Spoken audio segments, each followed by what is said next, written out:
I'm beginning a very, very important series at the American Spectator on American despotism.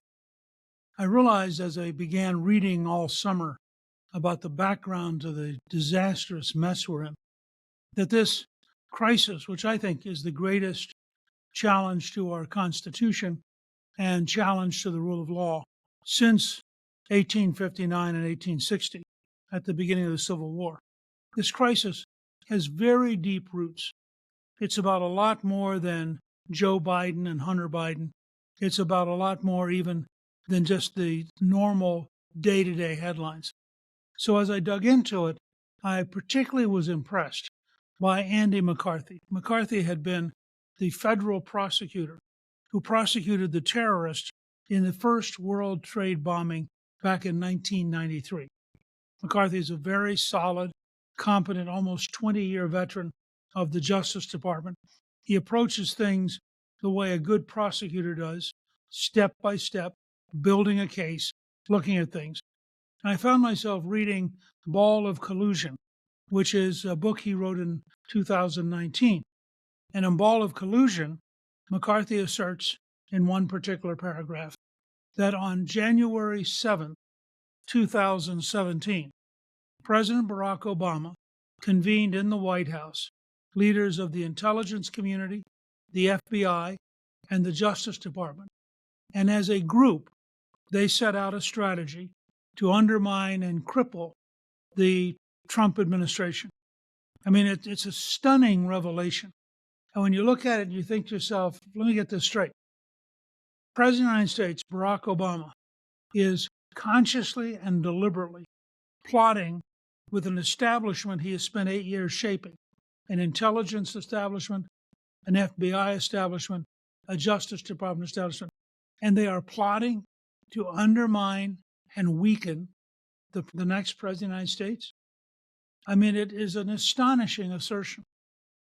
McCarthy got me thinking about the entire situation because apparently no one doubts that the meeting took place, because 3 weeks after the meeting, one of his senior aides actually wrote a memo, which is public, in which she was trying to put the meeting in the most appropriate possible terms. So we know they all got together. We know they all talked about steps they could take.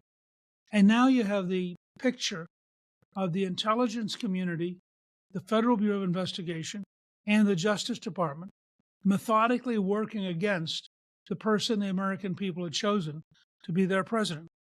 Now, I don't know of any occasion in American history that has been like this.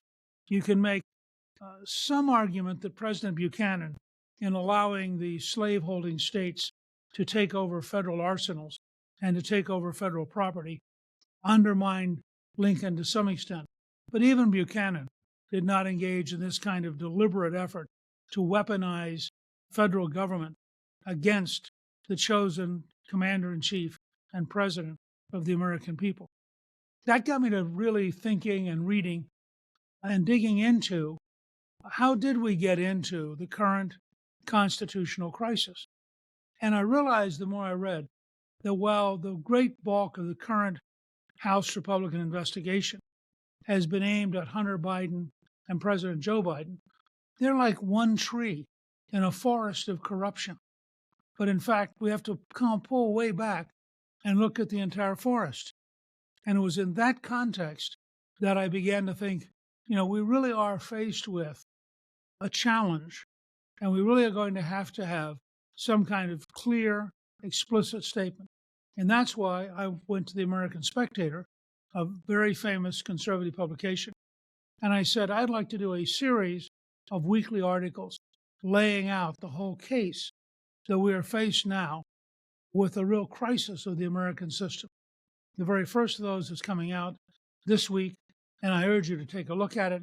I think you're going to find that it's very sobering and makes you wonder how deep and how big has been the conspiracy to undermine the rule of law and replace it with the rule of power, and to undermine the American Constitution in favor of radical left-wing ideas. I think it's a very big moment, and I think we need to get together as a country and find a way to block American despotism from becoming a reality and not just a threat. Click on the link in the description below to read my piece in the American Spectator. My new book, March to the Majority, is now a bestseller and is available at Amazon and Barnes & Noble and retailers everywhere. Get it today by clicking on the link in the description below.